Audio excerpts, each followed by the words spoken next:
The rusty elevator doors creaked open to reveal stacks of weathered crates, each one containing more gold than Maria Reyes had ever seen in her lifetime. Her flashlight beam danced across antique medical instruments made of pure gold research notes that would change medicine forever, and a secret that had been hidden for over 60 years. Diego's mouth hung open, his 10-year-old mind calculating the value faster than any calculator, while 7-year-old Lucia clutched her mother's worn scrubs, eyes wide with wonder. The single mother of two had no idea that finding this treasure would put her family in mortal danger. Maria stared at the eviction notice taped to her apartment door, her hands trembling as she read the harsh black letters demanding immediate payment of 3 months overdue rent. The single mother had been struggling ever since losing her nursing job at St. Mary's Hospital 6 months ago. Budget cuts, they said. Last hired, first fired. The story of her life. Lucia tugged at Maria's worn scrubs that she still wore out of habit even though she hadn't worked as a nurse in months. Her worn sneakers had duct tape covering a hole in one toe, and her backpack was fraying at the seams. The little girl's voice wavered. "What's that paper, Mama? Are we going to lose our home?" Inside their cramped 2-bedroom apartment, Diego was hunched over his homework at the kitchen table, the same table where they ate every meal, where Maria paid bills she couldn't afford, where she had cried herself to sleep more nights than she cared to count. The apartment smelled of beans and rice, the same meal they'd eaten for the past week, because it was all she could stretch their food stamps to cover. Diego proudly held up his math test with a bright red A circled at the top. His eyes shone with the light of potential and dreams that broke Maria's heart. Her brilliant boy deserves so much more than this life of constant worry. "That's amazing, mijo. You're going to be someone special someday. I promise." Her phone buzzed with a text message from Gabriella, who worked at a temp agency downtown. "Got something for you, night janitor at Oak Ridge Hospital. Pays decent. Interested?" Maria's fingers flew across the screen. "Yes. When do I start?" Oak Ridge Hospital had been abandoned for 15 years, ever since the new medical complex opened across town. The building stood like a gray monument to forgotten healing, its windows boarded up, its parking lot cracked and overgrown with weeds. The city had finally sold it to a development company that planned to convert it into luxury condos, and they needed someone to clean it up before renovation began. "It's not glamorous work," Gabriella explained as they sat in her car outside the imposing structure the next evening. "But it's $40 a night, cash 5 nights a week. That's $800 a month, Maria. Enough to keep your apartment." Maria stared up at the building's dark silhouette against the evening sky. "What exactly am I supposed to clean in an abandoned hospital? Dust, debris, whatever's left behind." The previous cleaning crew quit after one night, said the place gave them the creeps. Gabriella handed her a set of keys and a flashlight. "But you're tougher than that. You've been through worse." She was right. Maria had survived an abusive marriage, raised 2 children alone, lost her dream job, and faced eviction. A creepy old building was nothing compared to the real monsters she'd already conquered. The security guard, an elderly man named George, let her in through the main entrance. His uniform hung loosely on his thin frame and his flashlight flickered intermittently as he led her through the lobby. "You sure about this, miss? This place has a history." "What kind of history?" George's weathered face creased into a frown. "Back in the day, this was one of the finest hospitals on the West Coast. Dr. Thomas Richards ran the place from 1945 to 1963. Brilliant surgeon, they said. But there were rumors, strange experiments, patients who checked in and never checked out. Then one day in 1963, Dr. Richardson just disappeared. Hospital closed 6 months later, reopened under new management, but it was never the same. And I'd stay off the 3rd floor. In the basement, not safe down there." Maria nodded politely, but she didn't have time for ghost stories. She had bills to pay and children to feed. "I'll be fine, thank you." George's parting words echoed in the empty hallway. "Don't say I didn't warn you." The interior of Oak Ridge Hospital was like stepping back in time.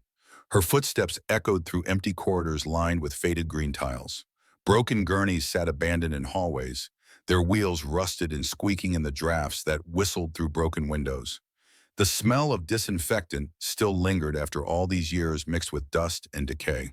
Maria couldn't afford a babysitter, so Diego and Lucia sat in a small waiting area near the entrance, surrounded by books and toys she had brought for them. "I'll check on you every 30 minutes. Don't wander off. Stay right here." Diego nodded seriously, already engrossed in a book about robotics he'd borrowed from the library. Lucia clutched her worn teddy bear, her eyes darting nervously around the shadowy room. I saw a lady in a white coat, Mama. Just for a second over there. Maria smiled gently. That's just your imagination, mijita. There's nobody here but us. She started on the first floor, sweeping debris and wiping down surfaces with industrial cleaner. The work was mindless, which gave her too much time to think about her problems. How would she explain to Lucia and Diego if they lost their apartment?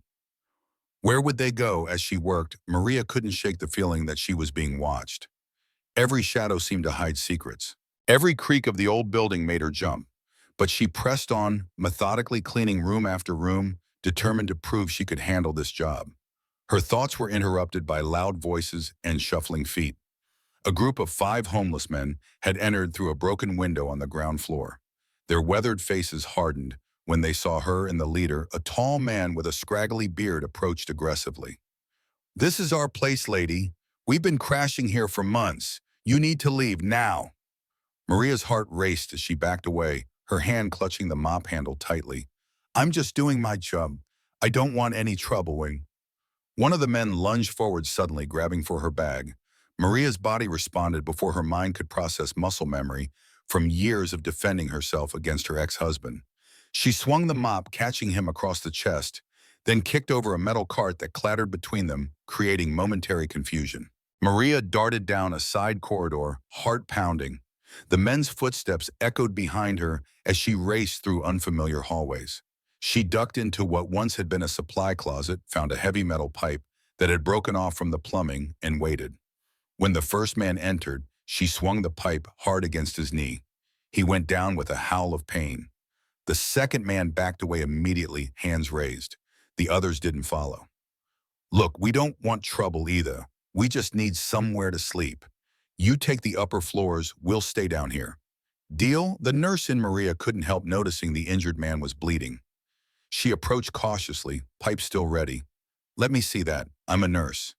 The injured man looked surprised but allowed her to examine his leg. It's not broken, but it'll bruise badly. Here. She tore a strip from her cleaning cloth and wrapped it tightly around his knee. The other men watched in confused silence. Why are you helping me? I just tried to rob you. Because you're hurt, and because I understand desperation. Maria finished the makeshift bandage and stood up. You can stay on this floor if you leave me alone. And if you see anyone suspicious, anyone who doesn't belong here, you let me know. Okay. The men agreed, a strange respect now visible in their eyes. As Maria returned to her cleaning cart, she realized her hands were steady now, the fear replaced by a calm certainty. She had faced worse than this old building could throw at her. When she checked on the children 30 minutes later, Lucia was drawing pictures of the lady in the white coat she insisted she had seen. The figure in her childish sketch wore an old-fashioned nurse's uniform and had distinctive earrings shaped like crescent moons. Diego had created an elaborate diagram of the hospital based on the emergency evacuation maps still mounted on some walls. I mapped all the exits, Mom, and I think there are parts of this building that don't show up on these official maps. Look at the space between these 2 wings. There should be something here, but it's just blank on the map. Maria smiled at her son's analytical mind. Maybe it's just storage space or mechanical rooms that weren't important for evacuations. Lucia tugged at her mother's sleeve. The lady had earrings like Abuelita Camila in the old picture you keep in your wallet. Maria froze. She pulled out her wallet and found the small, faded photograph of her grandmother, Camila Ortiz, as a young woman. The resemblance to the drawing was uncanny, right down to the distinctive crescent moon earrings that had been passed down through generations. How did you know about these earrings, Lucia? You've only seen this picture a few times. Lucia shrugged. I told you, the lady was wearing them. It was on their 3rd night at the hospital that everything changed. Diego had convinced Maria to let them explore a little, promising they would stay together and be careful. We're just sitting there being bored, Mom, and I want to test my map. Against her better judgment, Maria agreed but set strict boundaries. 1st floor only, stay within shouting distance, and be back at the waiting area in 30 minutes. The children set off, Diego with his hand-drawn map and a small flashlight, Lucia trailing behind with her sketchbook. Maria returned to her cleaning, trying to ignore the uneasy feeling in her stomach. 20 minutes later, she heard Diego's excited voice echoing down the hallway. Mom, Mom, you have to see this. She found them in a maintenance quarter she hadn't cleaned yet. Diego was practically jumping with excitement, pointing at what appeared to be a solid wall. Look, Lucia was following a mouse and it disappeared right through this wall. It's fake, Maria examined the wall skeptically. It looked solid enough to her. Diego rolled his eyes and pressed against a specific section. The wall swung inward on hidden hinges, revealing an old freight elevator that wasn't on any of the building plans. How did you figure this out? Diego beamed proudly. The dust pattern on the floor showed a semicircle where something moves regularly. And there's a draft coming through the seams. Elementary physics. Mom. The brass buttons were tarnished green and the whole shaft looked like it hadn't been used in decades. But when Maria pressed the call button, the ancient machinery groaned to life. That's strange. The elevator shouldn't have power. It must have a separate electrical system, Diego suggested. Maybe a backup generator that's still working. The elevator lurched and descended with agonizing slowness, cables squealing in protest. When the doors finally opened, Maria found herself in a basement she didn't know existed. Her flashlight revealed a long corridor lined with heavy metal doors, like something out of a maximum security prison. We should go back upstairs. This doesn't feel safe. But Lucia was already moving down the corridor, drawn to something only she could see. Look, Mama, on the floor. A small, tarnished object gleamed in the flashlight beam. Lucia picked it up and held it out on her palm, a crescent moon earring identical to the ones in the photograph of Maria's grandmother. Maria's skin prickled with goosebumps. How is this possible? Diego was examining the doors, his practical mind focused on exploration rather than the supernatural implications of the earring. This one has a nameplate, H. Richardson, MD, Chief of Surgery. The first few rooms were empty, containing only dust and the occasional piece of broken laboratory equipment. But as they ventured deeper into the basement, Maria noticed something odd about the construction. The walls here were different, newer than the rest of the building. Someone had renovated this area probably in the 1960s, just before the hospital's original closure. Behind the fifth door, they found Dr. Richardson's office. The nameplate was still there, brass letters spelling out H. Richardson, MD, Chief of Surgery, on a mahogany desk that must have cost more than Maria made in a year. Filing cabinets lined the walls, and a massive safe sat in the corner, its door standing open. Diego immediately began examining the contents of the desk drawers while Lucia wandered to a wall of faded photographs. The leather-bound journal on the desk caught Maria's attention. It was filled with meticulous handwriting in fading blue ink. As Maria read by flashlight, her nursing training helped her understand the medical terminology. Richardson had been conducting experimental surgeries using revolutionary techniques funded by wealthy patients who paid enormous sums for procedures that weren't available anywhere else in the world. December 15, 1962, she read aloud. Mrs. Vanderbilt's cardiac procedure, successful. Payment of $50,000 received in gold bars as requested. Total collection now exceeds $2 million. Must find more secure storage soon. Maria's heart began to race. Gold bars. $2 million in 1962 would be worth, what, 20 times that today? More. She flipped through more entries. Dr. Richardson had been treating some of the wealthiest families in America, performing cutting-edge surgeries, in secret accepting payment in gold to avoid taxes and government scrutiny. The journal documented procedure after procedure, each one paid for with precious metals that the doctor had been hoarding in the hospital. March 3, 1963 read another entry. FBI investigation closing in. Senator Morrison's wife died during procedure. Family asking questions. Must evacuate collection immediately. Have moved everything to the storage facility behind the old elevator shaft. If something happens to me, the combination to access the vault is Sophia's birthday backward, plus the year I graduated medical school. Maria dropped the journal, her hands shaking. Sophia's birthday backward, that was impossible. This was written 60 years before her daughter was born. Unless she thought frantically, unless he was referring to someone else named Sophia. Sophia Richardson, born April 12, 1941. My daughter's arrival has given me new purpose. Everything I do is for her future. Diego read from another journal he'd found. He looked up, eyes bright with excitement. So the combination would be 2141 plus whatever year he graduated. Lucia had been examining the framed diplomas on the wall. She pointed to one with her small finger. This one says he graduated from Harvard Medical School in 1938. Maria felt a chill run down her spine. So the combination would be 21 to 41, 1938. But what elevator shaft was he talking about? The one they'd taken down here was the only elevator she'd found. Diego was already exploring the office, tapping on walls and examining the floor. There must be another hidden door, just like the one upstairs.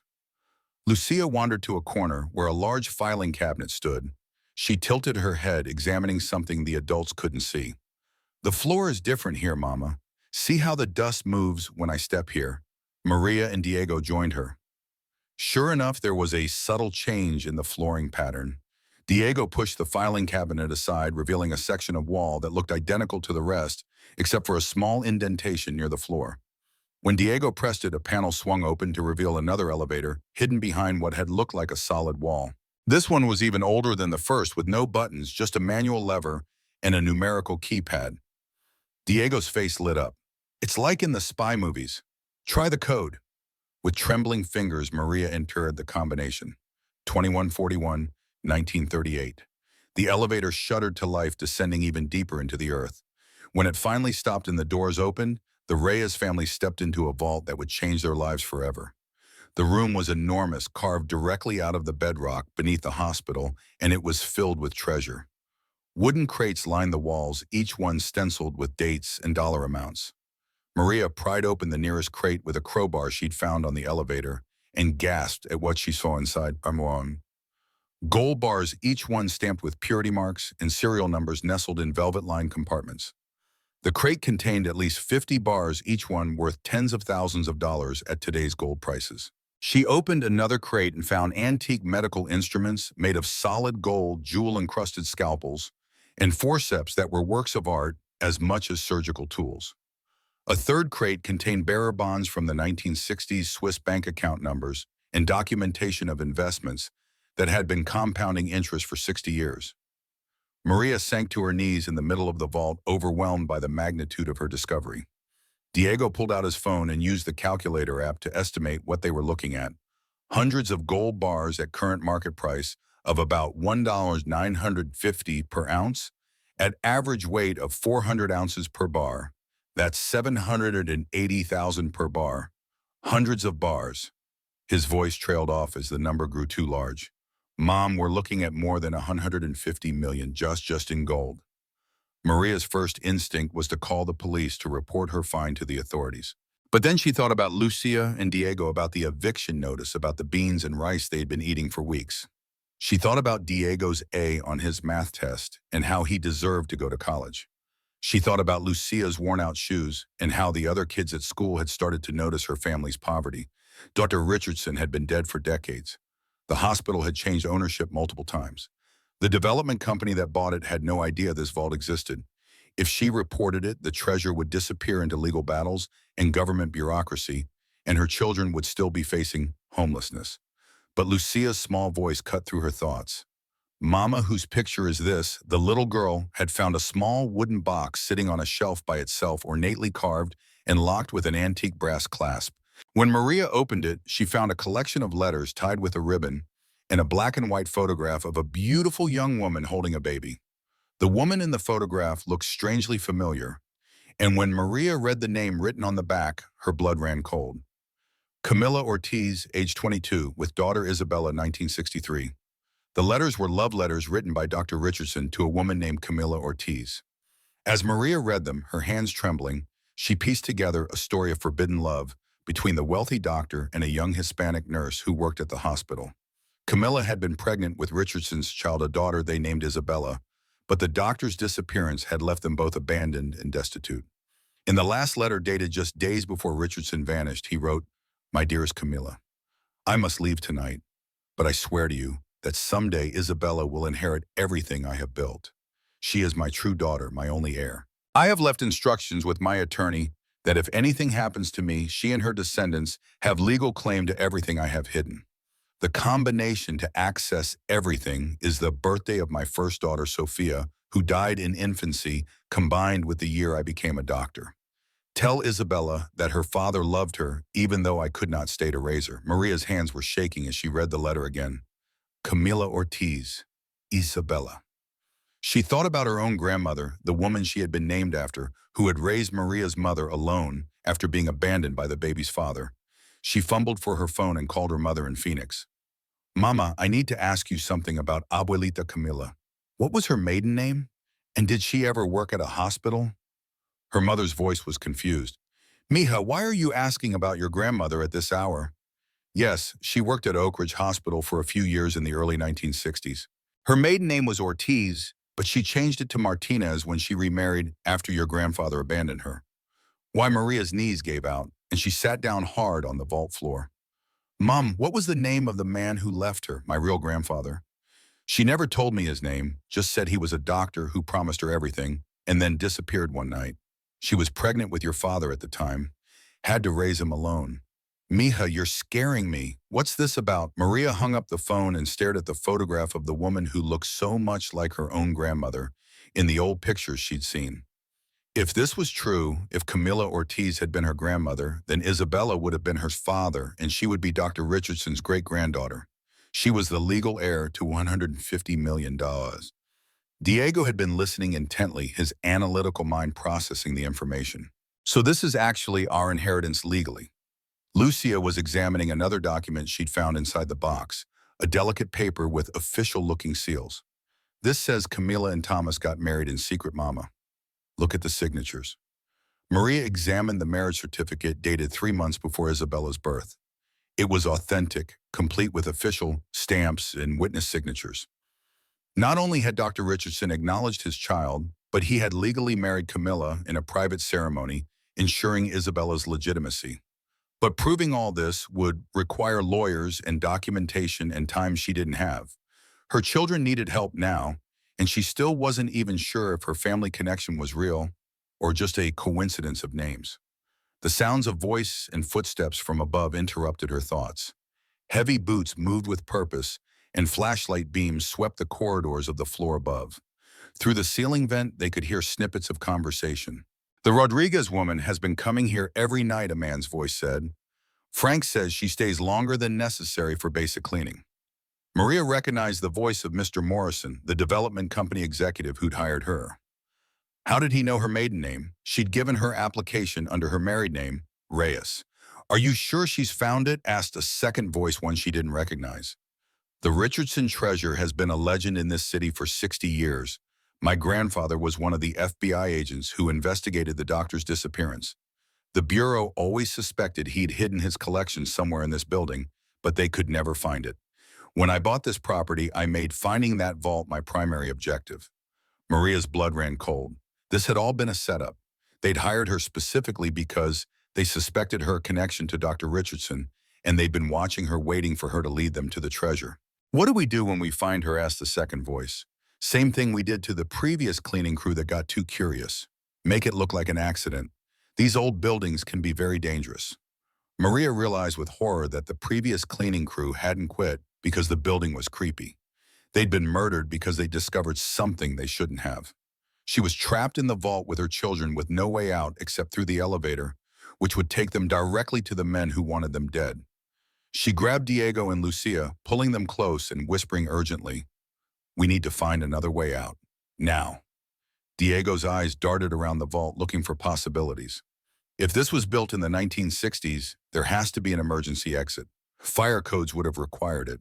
But it was Lucia who found it, her eyes drawn to a small symbol etched into the wall behind a stack of crates, a crescent moon identical to the earrings in the photograph. Mama, look. It's like Abuelita's earrings. When Maria pressed the symbol, a section of the wall slid aside, revealing a narrow tunnel. Emergency exit, Diego whispered triumphantly. Or escape route if Dr. Richardson was worried about being caught. The passage was barely wide enough for an adult, and they had to crawl on hands and knees through decades of dust and cobwebs. The tunnel seemed to go on forever, branching and turning through the building's foundation. They could hear the men above searching room by room, getting closer to the hidden elevator. Diego had grabbed a small notebook from the vault containing what looked like coordinates or directions. He now used it to guide them through the maze-like passages. Turn left here. There should be a vertical shaft coming up with maintenance ladder rungs. Lucia, in front, due to her small size, stopped suddenly. There's another tunnel joining ours, and I can feel air moving. Fresh air. The side passage she had found was newer, perhaps added during later renovations. It sloped upward gently, eventually opening into what appeared to be an old laundry chute. Diego examined the mechanism. It's still intact. We can climb up through the chute system. The laundry chute's connected to a central collection area on the ground floor, providing a hidden path through the building. They emerged in the former laundry room, covered in dust, but alive. Maria could hear Morrison and his men on the level below them, now having found the hidden elevator and the vault. They've got to be somewhere in the building. Find them. Maria grabbed a small gold bar she'd stuffed into her pocket and the box of documents proving her heritage. We need to get out of here, now. They made their way cautiously to a side exit, avoiding the main entrance where George might be stationed. The night air felt cool on their dust-covered faces as they ran to Maria's old car, parked in the shadow of the building. Diego suddenly stopped. Mom, they'll check the security cameras. They'll see our car leaving. Lucia pointed to the far side of the lot. There's another exit over there. No cameras. I saw it on Diego's map. The alternate exit led to a service road that connected to the highway without passing the main security booth. As Maria drove away from Oak Ridge Hospital, her heart pounding, she glanced in the rearview mirror at her dust-covered children. They had shown remarkable courage and intelligence, working together to escape a deadly situation. The reality of what had just happened began to sink in. Not only had they discovered a fortune that might legally belong to them, but they had also made dangerous enemies who wouldn't hesitate to kill for it. At home, Maria quickly packed essentials while explaining the situation to Diego and Lucia. We have to leave tonight. It's not safe here anymore. Diego was already sorting through his belongings, selecting books and his laptop with ruthless efficiency. Where are we going? To your Aunt Sarah's in Denver. We'll be safe there while we figure out what to do next. Lucia carefully packed her sketchbooks and colored pencils, then retrieved her piggy bank. Do we have time for me to get my saved money from under the floorboard? It's only $23, but I've been saving for new shoes. Maria knelt down and hugged her daughter tightly, her eyes filling with tears. Sweetheart, if what we found tonight is really ours, you'll never have to worry about money again. But we're going to have to fight for it. What if it's not really ours? What if we can't prove it? Diego's practical mind was already considering the worst-case scenarios. Maria made a decision in that moment that would define everything that followed. She gathered her children at the kitchen table, placing the gold bar and the box of documents between them. Before we do anything, we need to decide together. This gold bar is worth about $60,000, enough to pay our back rent, buy food, and give us time to figure things out. But taking it means making a claim on something that might not legally be ours. Diego frowned, but the letters in the marriage certificate proved that Dr. Richardson was our great-grandfather, and he specifically wrote that Isabella and her descendants were his legal heirs. Lucia's small hand touched the photograph of Camila. She was Abuelita. She worked at the hospital, taking care of people just like you do, Mama. I think Dr. Richardson would want us to have his treasure. He saved it for us. Maria looked at her children, surprised by their understanding of the situation. What do you think we should do with the treasure if it really is ours? Diego didn't hesitate. Use it to help people, like Dr. Richardson did with his surgeries, and like Abuelita Camila did as a nurse. Lucia nodded solemnly. And make sure you never have to work so hard again, Mama, so we can be together more. Maria's heart swelled with pride. In that moment, she knew they would fight for their inheritance, not just for themselves, but for what they could do with it. She had raised children with good hearts despite all the hardships they had faced. But first, we need to get safe. Pack only what you can carry. We leave in 10 minutes. As they loaded the car, Maria noticed a black SUV turning slowly onto their street. Get in. Now they pulled away just as the SUV accelerated toward their apartment building. Maria took a series of random turns through the neighborhood, making sure they weren't being followed before heading for the interstate. Diego had rigged up his laptop to scan police frequencies. They're reporting a break-in at our apartment, Mom. They're saying the place was ransacked by burglars. Morrison was covering his tracks, making it look like they'd fled after being robbed. Maria gripped the steering wheel tighter. They won't stop looking for us, or for the treasure. The highway stretched before them, dark and empty in the early morning hours. In the back seat, Lucia had fallen asleep, clutching the photograph of her great-grandmother. Diego remained awake, his young face serious in the glow of his laptop screen. I've been researching inheritance law, Mom, and I think we have a case, but we'll need a really good lawyer. Maria glanced at her son in the rearview mirror, amazed at his composure and intelligence. We'll find one, and then we'll make sure Dr. Richardson's legacy is used the way he intended, to help people, not to make rich developers even richer. The headlights of an approaching vehicle illuminated the interior of their car for a moment. In that flash of light, Maria caught sight of the gold bar on the seat beside her, gleaming like a promise. Whatever happened next, they would face it together. And for the first time in months, despite the danger they were in, Maria felt something she had almost forgotten: hope. As they crossed the state line into Wyoming, Maria decided to take a detour from their planned route to Denver. Morrison might expect them to go straight to Sarah's. Instead, they would take a meandering path, staying in small motels under false names, paying cash from the money she'd get by selling the gold bar. Lucia woke up as they pulled into a gas station in a small town. Are we safe now, Mama? Not yet, mijita. But we will be. Maria's voice carried more conviction than she felt. They had escaped immediate danger, but Morrison had resources and connections they couldn't match. Their only advantage was that he didn't know about the marriage certificate and other documents proving their claim to the treasure.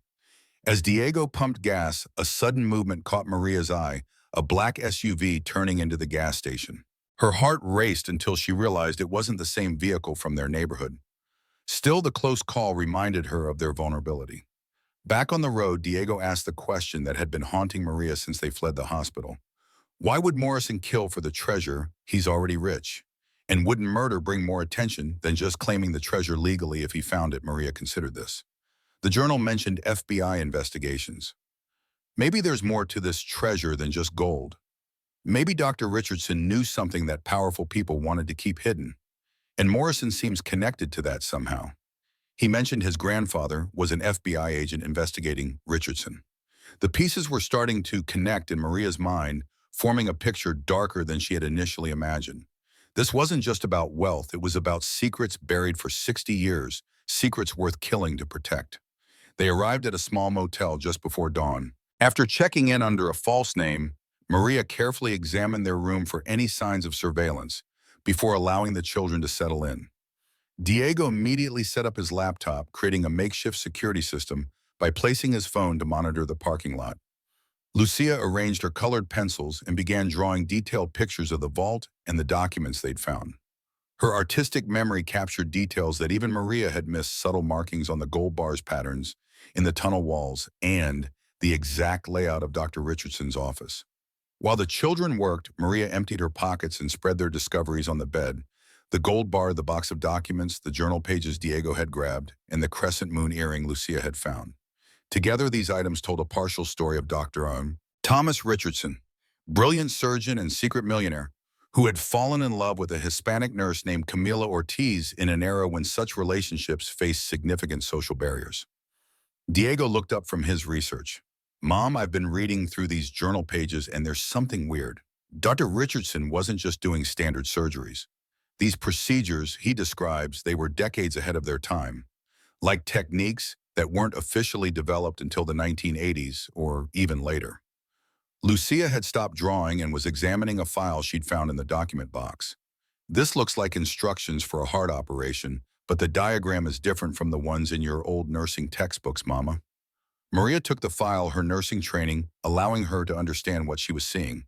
This is revolutionary. It's a minimally invasive bypass technique that wouldn't become standard practice until the early 2000s. And look at the date, 1962. Diego's eyes widened. Dr. Richards wasn't just rich. He was a medical genius, maybe the most advanced surgeon of his time. Why isn't he famous? Why isn't he in medical history books?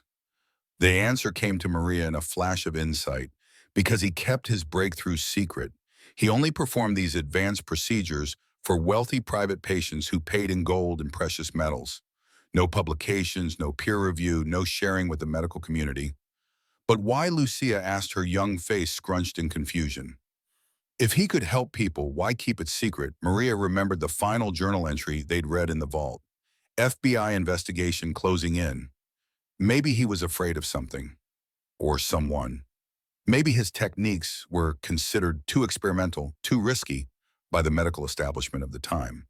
Or maybe she paused, the implications dawning in her. Maybe he discovered something powerful people wanted suppressed. They needed answers, and they needed protection. But first, they needed to sell the gold bar to give them operating funds. After the children had fallen asleep exhausted from their ordeal, Maria sat by the window watching the parking lot, the gold bar heavy in her hands. Tomorrow they would find a buyer, preferably someone who asked few questions and dealt in cash. Then they would continue to Denver, where Sarah, a tough, practical woman who had always been more like a sister than a cousin to Maria, would help them find legal representation. As dawn broke over the mountains, Maria finally allowed herself a few hours of fitful sleep. In her dreams, she saw Camilla Ortiz standing in a hospital corridor, her crescent moon earrings catching the light as she beckoned Maria forward. Behind her, a tall figure in a surgeon's coat waited beside an open door, his face hidden in shadow. When Maria woke, she found Lucia sitting on the floor drawing the exact same scene from her dream. A chill ran down her spine as she recognized Camilla and the shadowy doctor. "How did you know to draw this, Michita?" Lucia looked up, her eyes solemn beyond her years. "The lady with the earrings came to me in my dream, Mama. She said we need to find the rest of the treasure. She said it's not just about the gold, it's about the truth." Sarah Wong's Denver apartment became a war room within hours of their arrival. Diego had commandeered an entire wall, tacking up printouts, sticky notes, and red yarn, connecting pieces of evidence. His makeshift investigation board displayed a level of organizational thinking that stunned his aunt. Lucia set up her art station by the window, her small hands working swiftly as she recreated images from memory-detailed sketches of Dr. Richardson and Camilla Ortiz based on the single photograph they'd salvaged. Maria's sister stared at the gold bar on her kitchen counter, her expression shifting between disbelief and calculation. "You brought my niece and nephew into an abandoned hospital at night, and now you're on the run from real estate developers who might be killers. This is insanity." Maria's fingers traced the edge of the marriage certificate, the paper worn but still legible after 6 decades. "I didn't choose this, Sarah. It found us. The treasure, the danger, all of it. But now I have to protect what belongs to my children." Diego's voice carried from the living room, where he'd been hunched over Sarah's laptop for hours. According to Colorado inheritance law, the statute of limitations doesn't apply to unclaimed property when the rightful heir had no knowledge of its existence. "Mom, we have a legal claim here. A strong one." Their first day in Denver passed in a blur of research and planning. Sarah's apartment, normally pristine and minimalist, transformed into a chaotic hive of activity. By evening, Diego had compiled a 10-page report on inheritance law precedents, while Lucia had created a portfolio of drawings documenting every detail of the vault and its contents. The following morning, Maria ventured out to find a buyer for the gold bar. She'd researched reputable precious metals dealers settling on a small shop in downtown Denver, with excellent reviews and a reputation for discretion. The transaction went smoothly until she was leaving the store, $48,000 in cash secured in her purse. The black SUV appeared as if conjured from her nightmares, sliding into view across the street. The driver's face remained hidden behind dark sunglasses, but his attention fixed unmistakably on her.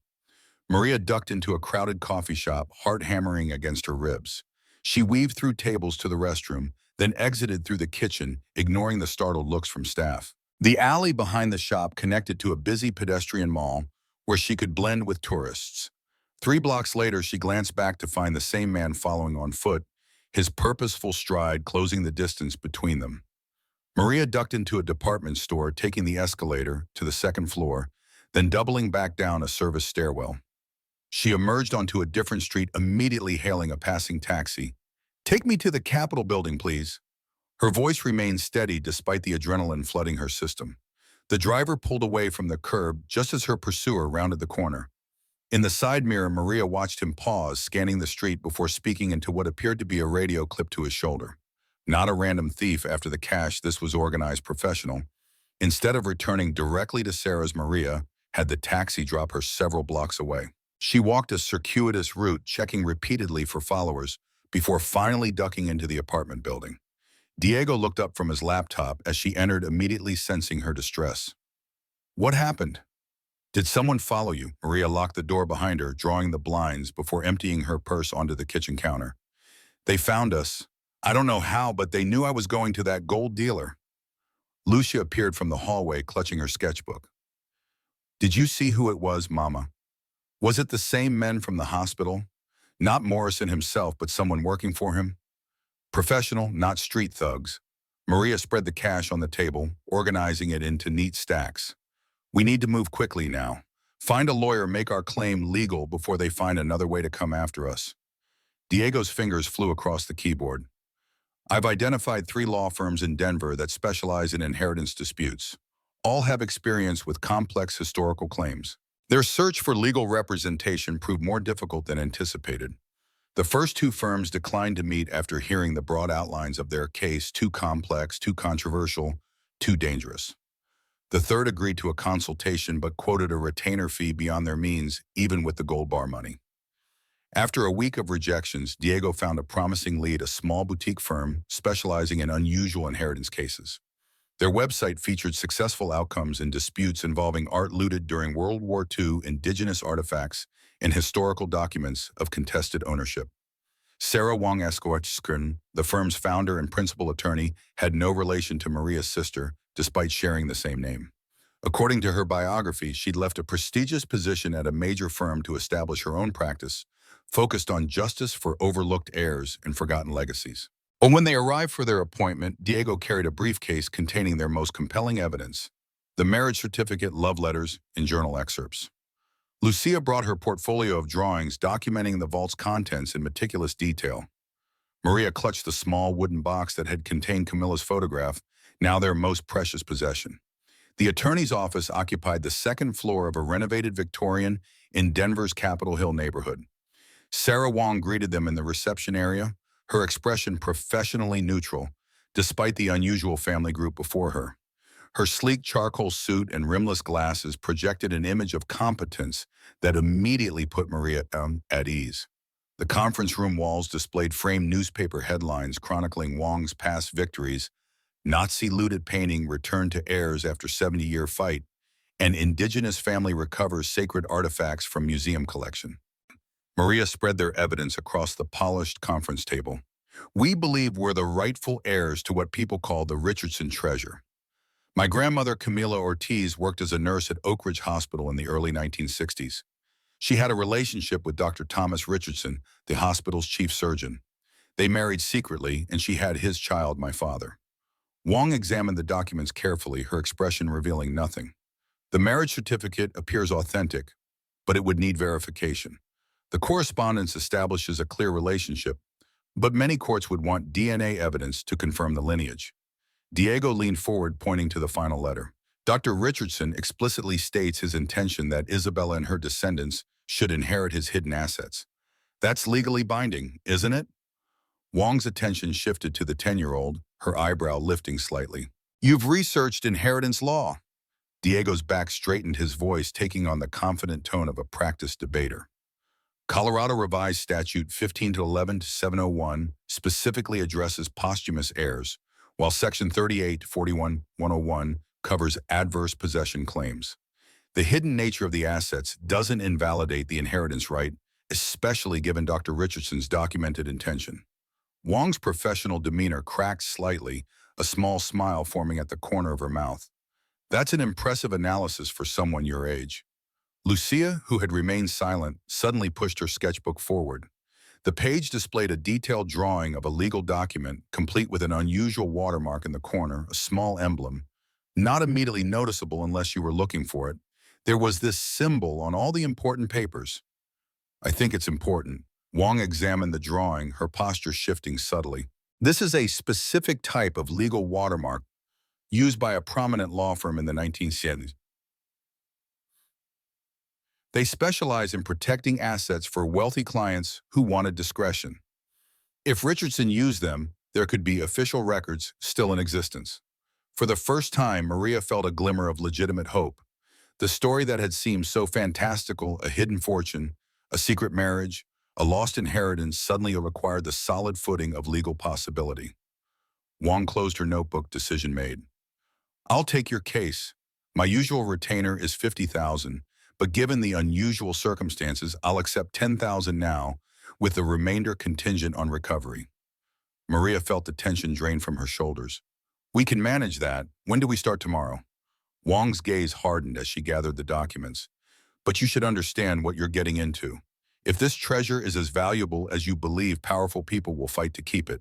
Your opponents have resources, connections, and no apparent ethical boundaries. This won't be just a legal battle. It will be a war. Diego spoke up from the end of the table, his young face unusually solemn. We've already been shot at and chased across state lines. We know what we're facing. Wong nodded, acknowledging the boy's maturity. Then we'll need to fight strategically. Instead of hiding, we make your claims so public that harming you would only draw more attention. The strategy materialized with stunning speed. Within days, Wong had filed court documents seeking an injunction to halt renovation work at Oak Ridge Hospital, pending a thorough investigation of the site for historical and familial artifacts of significant value. The filing didn't specify the nature of the treasure, focusing instead on Maria's right to access family history. Local newspapers picked up the story immediately. Woman claims secret legacy hidden in abandoned hospital ran across the front page of the Denver Post. Television stations sent reporters to interview Maria on the courthouse steps after the initial hearing. Morrison arrived with an entourage of attorneys from one of Denver's most prestigious firms. He projected confidence as cameras flashed, dismissing Maria's claims as the desperate fabrications of a woman seeking attention. His practiced smile never reached his eyes as he addressed the media. My company purchased Oak Ridge Hospital legally and has all necessary permits for renovation. These ridiculous claims are simply a shakedown attempt. Maria stood her ground before the cameras, Diego and Lucia flanking her protectively. I'm not seeking attention. I'm seeking justice for my grandmother, Camila Ortiz, who worked as a nurse at Oak Ridge Hospital, and for my great-grandfather, Dr. Thomas Richardson, whose legacy has been buried for 60 years. I'm not afraid of Mr. Morrison or his attorneys. My children aren't afraid. The truth will prevail. That evening, Morrison escalated his counterattack. A press release from his company painted Maria as an irresponsible mother, endangering her children with midnight excursions into condemned buildings and involving minors in frivolous lawsuits. The statement concluded with a thinly veiled threat that child welfare authorities might need to investigate.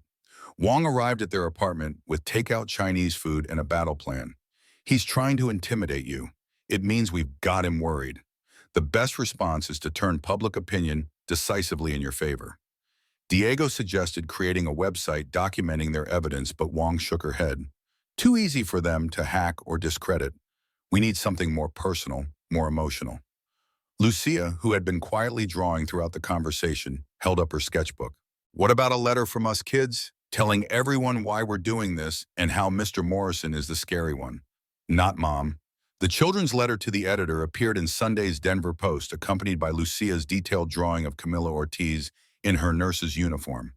The piece struck a perfect balance between childlike sincerity and surprising insight.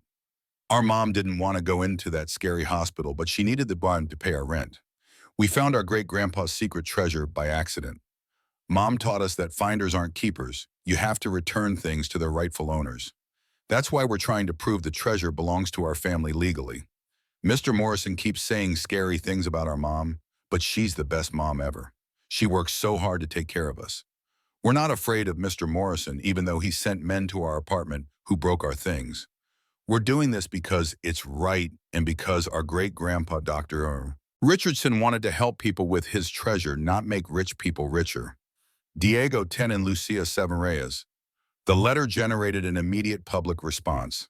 Online forums buzzed with support for the family, while local TV stations requested follow-up interviews. Morrison's company issued a terse denial about the apartment break-in, but the damage to his public image was already done. The judge granted a temporary injunction, halting renovations at Oak Ridge Hospital for 30 days to allow for a preliminary investigation. Maria Wong and a court-appointed observer would have supervised access to examine the site and document any findings related to their claim. The morning of their scheduled visit, Maria drove the children to court in a car borrowed from her sister. Traffic slowed unexpectedly on the highway, causing them to fall behind Wong's vehicle. As they approached a steep downhill section, Maria pressed the brake pedal and felt it sink to the floor without resistance. The car continued accelerating down the incline, speedometer climbing past 60, then 70 miles per hour. Maria pumped the brake desperately to no effect. The steering wheel responded, but without brakes, each curve became a deadly challenge. Lucia clung to the back of the front seat, her voice tight with fear. Mama, what's happening? Diego unbuckled his seatbelt, leaning forward between the front seats. The brake line's been cut. Mom, listen carefully. Use the emergency brake, but pull it up very slowly or we'll spin out. Maria's hand found the emergency brake lever between the seats. How do you know this? I've been reading about car mechanics. Diego's voice remained remarkably steady. And use the gear shift to slow us down. Downshift gradually, one gear at a time. Maria followed his instructions, easing the emergency brake up millimeter by millimeter, while downshifting through the gears. The car shuddered violently but began to slow. She guided it toward the shoulder, scraping along the guardrail to further reduce their speed until they finally rolled to a stop. They sat in stunned silence, the smell of burning rubber filling the car. Lucia's small voice broke the tension. Someone tried to kill us, didn't they? Maria pulled her children close, their bodies trembling against hers. Yes, mijita, but they failed. We're still here. Diego examined the underside of the car while they waited for the police, confirming his suspicion. Clean cut through the brake line. Professional job. When Wong arrived at the scene, her usual composure cracked. This changes everything. We need to request police protection immediately. The investigating officer seemed skeptical until he examined the cleanly severed brake line himself. His demeanor shifted instantly from routine to urgent. We'll need statements from all of you, and I'm assigning a patrol unit to escort you to court. Despite the delay, they arrived at Oak Ridge Hospital only 30 minutes behind schedule. Morrison waited with his attorneys and a videographer hired to document the inspection. His practiced smile faltered momentarily when he saw their police escort. The building had changed significantly since their hasty escape weeks earlier. Construction equipment filled the main lobby, and sections of walls had already been demolished. Morrison gestured expansively. As you can see, renovations are well underway. Your delays are costing my company thousands of dollars daily. Wong remained unruffled. Then it's in your interest to cooperate fully so we can complete our inspection quickly. Diego pulled out his handmade map of the hospital, comparing it to the current state of the building. They've already demolished part of the corridor that led to the first hidden elevator. They're trying to destroy the evidence. Morrison overheard his tone condescending. We're following approved renovation plans. If these secret passages existed, they would have appeared in the building's original blueprints.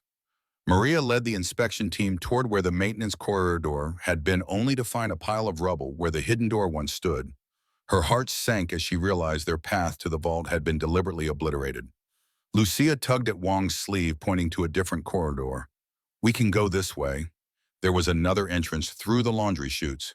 The alternative route remained intact, though partially blocked by construction materials. As they navigated through the semi-demolished hospital, Diego noticed something alarming. The code panel for the second elevator had been replaced with a newer model. They changed the access codes, he whispered to Maria. We can't use the numbers from Dr. Richardson's journal anymore. Morrison's smug expression confirmed Diego's assessment. His attorneys exchanged satisfied glances, clearly believing they had prevented access to the vault. Diego studied the new keypad, his mind working through possibilities. If they just replaced the interface but not the underlying mechanism, the original code might still work in a modified form. A substitution cipher, maybe? While the adults argued about construction permits and building codes, Diego pulled Lucia aside, pointing to a small device mounted near the ceiling. Security camera, brand new. They're watching us. Lucia nodded, her artistic eye catching what others missed. There's another one hidden inside that broken light fixture, and another behind that stack of drywall. The siblings developed a silent communication system using hand signals to identify surveillance devices without alerting Morrison's team. They counted 8 cameras strategically positioned throughout the area. Wong continued pressing Morrison about the unauthorized modifications to historical portions of the building, keeping his attention focused on the legal argument. Meanwhile, Diego quietly examined the new keypad, comparing it to photographs he'd taken during their first visit. The original keypad had used a standard numerical layout. The replacement featured a randomized arrangement of digits that changed position each time the panel powered up, a significant security upgrade. Diego motioned Maria closer, whispering urgently, "It's a progressive substitution cipher. Each number entered shifts the position of the next digit. I need to calculate the algorithm. Maria stared at her son in amazement. How do you know these things? Diego's expression remained focused, his fingers tracing invisible patterns in the air. Number theory. I've been studying cryptography online. University lectures are all free on YouTube, Mom. While Wong kept Morrison and his team distracted with technical questions about the building's structural modifications, Diego worked through the mathematical problem. Lucia positioned herself to block the nearest security camera's view of her brother's work. After several minutes of rapid calculation, Diego punched in a sequence, 98 to 36, 5517. The keypad flashed green, and the hidden door slid open with a hydraulic hiss. Morrison's composed facade cracked. That's impossible. How did you— Before he could finish, Wong stepped forward, addressing the court observer. We'd like to document this previously undisclosed room as part of our inspection. The hidden elevator remained functional, descending smoothly to the basement level. When the doors opened, however, Maria gasped in dismay. The vault had been emptied. The crates of gold, the antique medical instruments, the investment documents all gone. Morrison's triumphant smile returned. As you can see, there's nothing here. Just an empty storage room that wasn't on the original building plans, probably used for maintenance equipment. Diego wasn't deterred. He moved methodically through the empty vault, examining the floor and walls for any signs of their previous visit. When he reached a particular section of flooring, he knelt down, brushing away dust, to reveal a small object embedded in a crack, a metallic disc no larger than a dime. What's that? The court observer leaned closer, adjusting his glasses. Diego picked up the object, holding it toward the light. A tracking beacon. I made it from my science kit and hid it inside a fake gold bar when we were here before, just in case something like this happened. Maria fought to keep her expression neutral as she realized what her son had done. He had anticipated the theft and created a contingency plan without telling anyone. Diego pulled out his phone, opening an app he had designed himself. According to the GPS signal, the contents of this vault were moved 3 days ago to a warehouse in North Denver. Morrison's face darkened, his attorney whispering urgently in his ear. You have no proof that anything of value was ever in this room or that my client removed anything. This is a fishing expedition that has gone on long enough. Wong took photographs of the empty vault, documenting the dimensions and structural features. We'll be amending our court filing to include the illegal removal of disputed assets.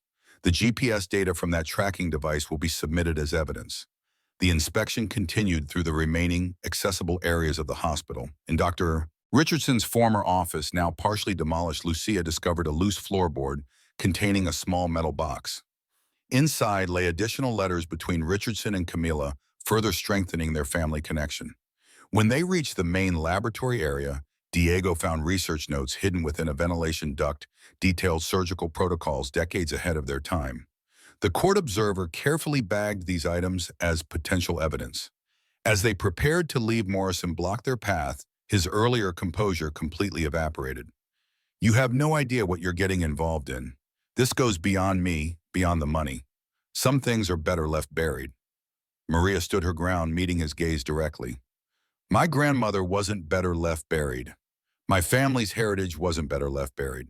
And whatever you and your associates are hiding won't stay buried either. The evidence they gathered proved sufficient to extend the injunction for another 60 days and expand it to include the warehouse where the tracking device indicated the vault contents had been moved. Wong filed an emergency petition for asset protection, preventing Morrison from selling or transferring any items removed from the hospital. The media coverage intensified. Local stations ran nightly updates on what they now called the Richardson Vault case. National newspapers picked up the story, framing it as a David versus Goliath battle between a struggling single mother and a powerful developer.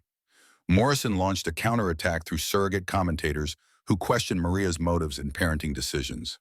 One particularly vicious cable news segment suggested she was exploiting her children for financial gain and endangering them by involving them in a dangerous treasure hunt. Diego and Lucia, unable to attend regular school due to safety concerns, watched the coverage from Sarah's apartment.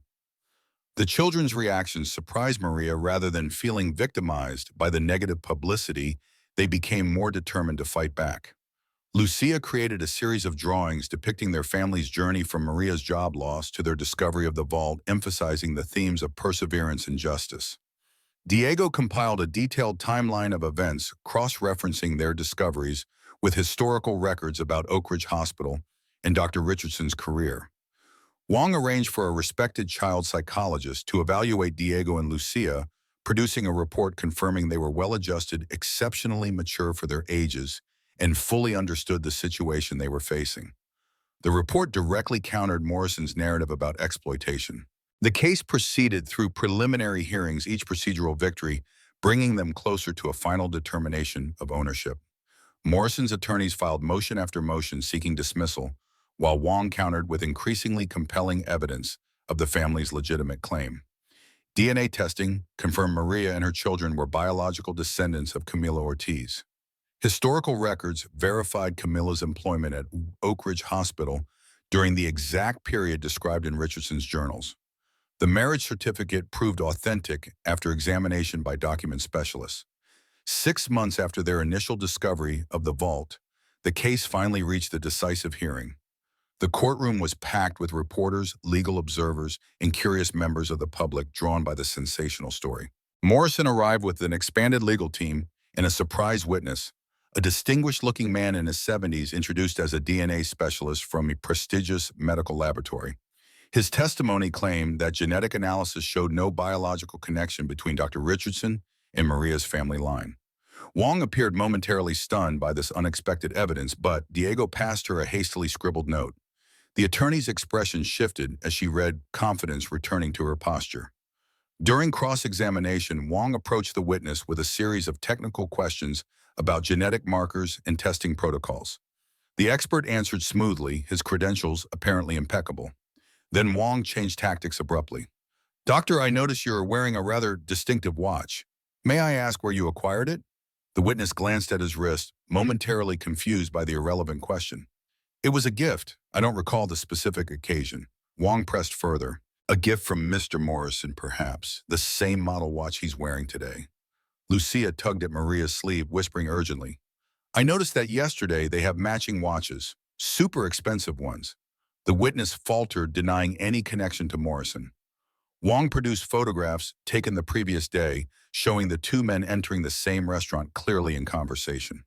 The expert's credibility collapsed under further questioning, eventually admitting he had never performed the DNA analysis described in his testimony. By the end of the hearing, the judge ruled decisively in Maria's favor. The court recognized her family as the legal heirs to Dr. Thomas Richardson's estate, including all assets recovered from Oak Ridge Hospital and the North Denver warehouse. The family left the courthouse surrounded by reporters shouting questions.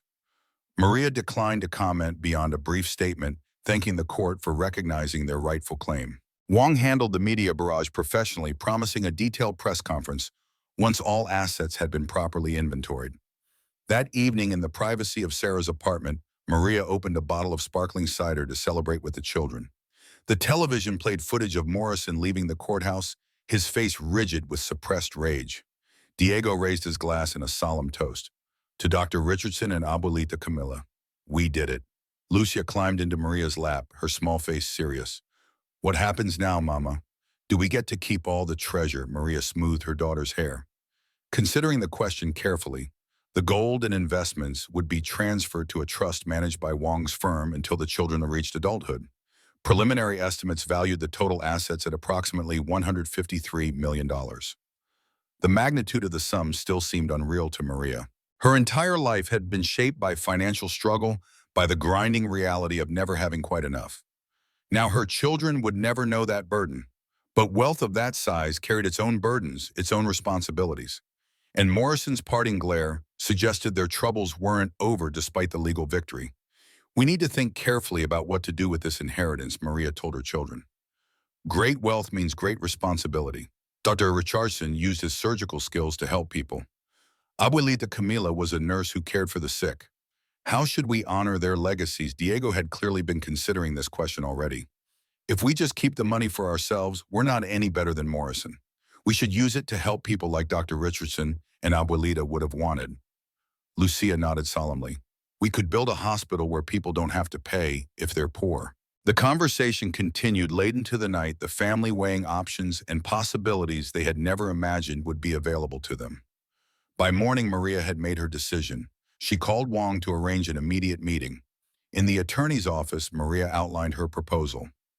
I want to establish a foundation that will receive 90% of the Richardson assets. The Camila Ortiz Foundation will fund free medical clinics, nursing scholarships, and medical research focused on underserved communities. Wong looked surprised. That's approximately $138 million. You'd be giving away the vast majority of your inheritance.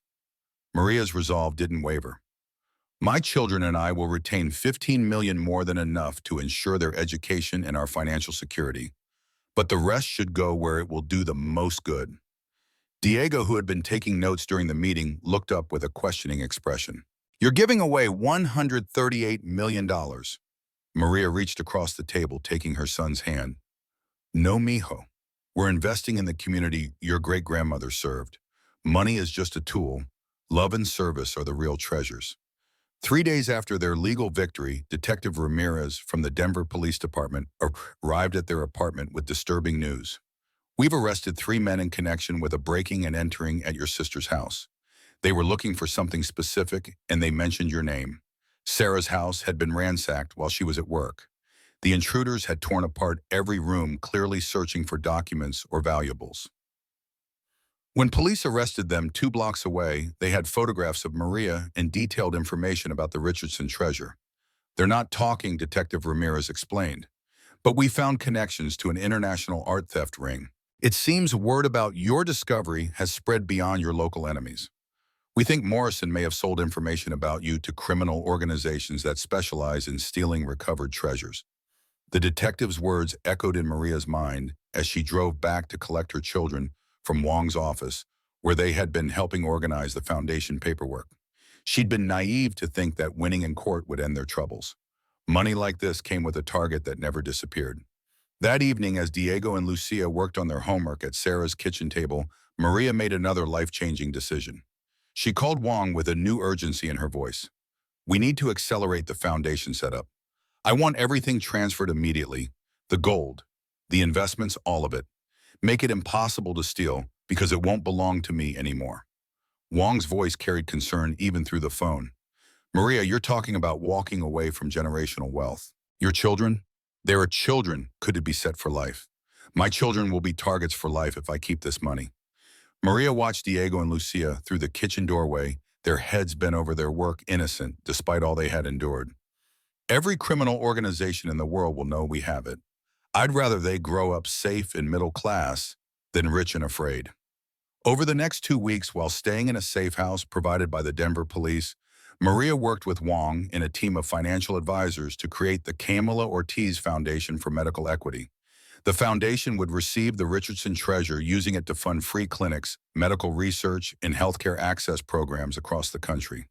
The foundation's announcement made national news. Treasure hunter gives away fortune to help others, read the headline in USA Today.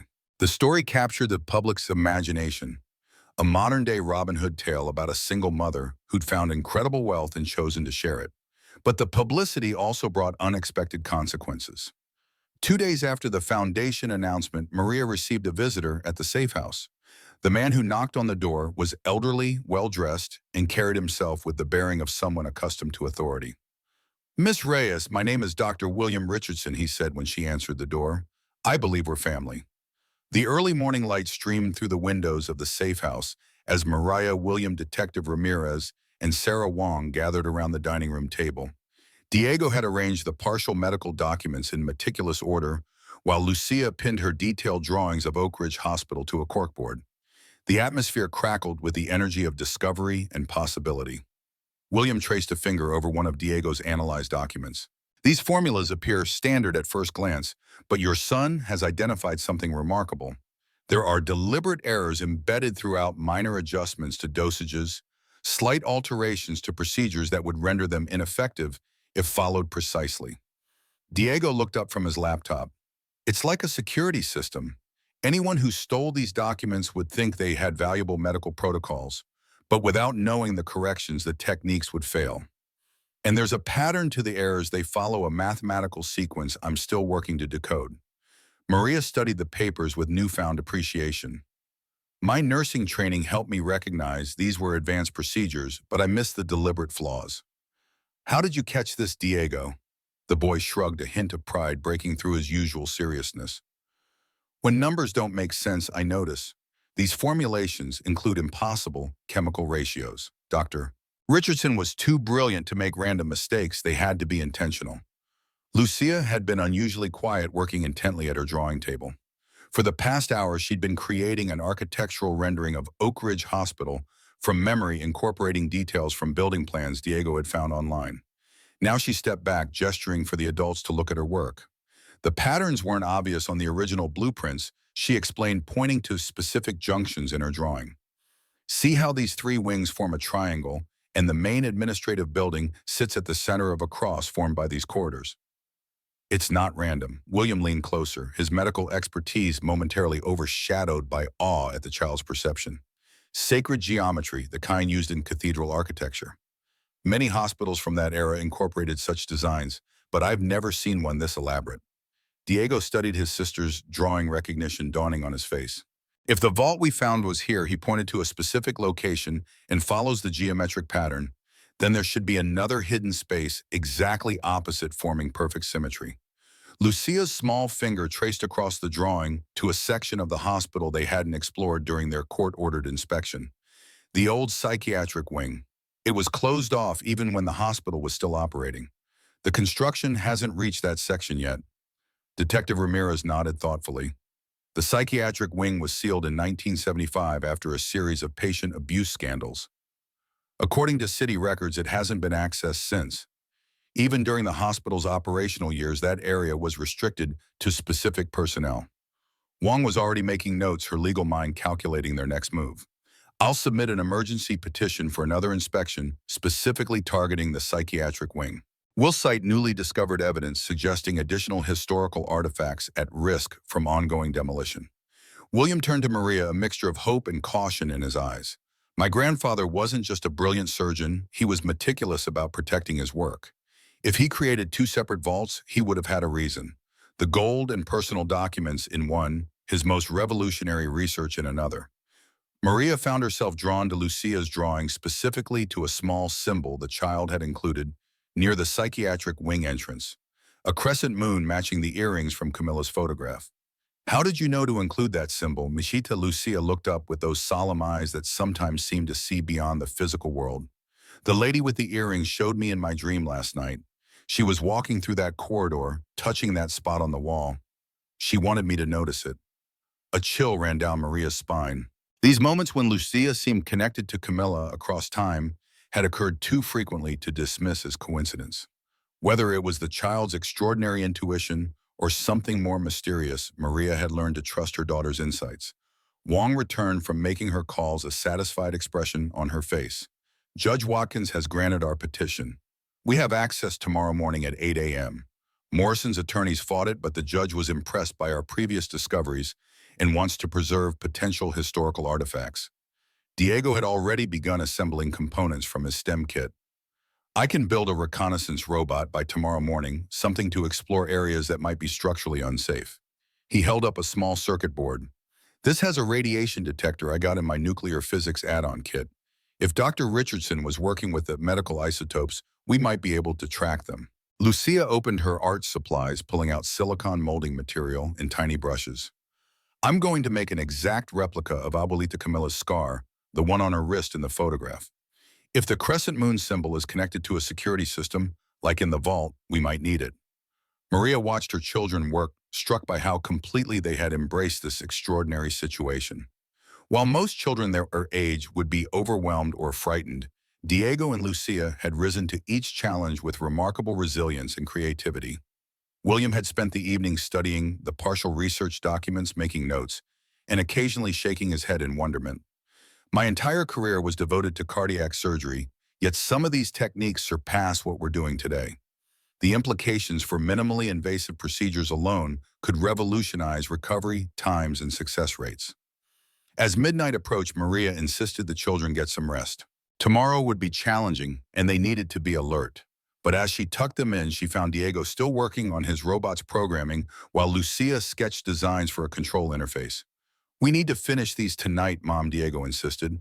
I've added infrared sensors and enhanced the camera resolution. The radiation detector needs calibration, and I'm designing a control system that combines Diego's tech with art, Lucia explained, showing a tablet interface with intuitive visual commands. It's easier to control when you can see what you're doing through pictures instead of code. Maria relented, allowing them another hour before finally insisting on sleep. In her own room, she found herself unable to rest, her mind racing with possibilities. What might they find tomorrow? What secrets had Dr. Richardson hidden in the depths of Oak Ridge Hospital? And what forces might still be working to keep those secrets buried? She thought of Morrison, his seemingly legitimate business interests now revealed as a decades-long obsession with erasing Dr. Richardson's legacy. What drove such determined hatred?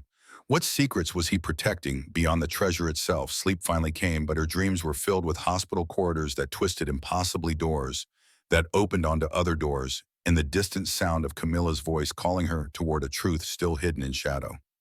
Morning arrived with a sense of anticipation and urgency.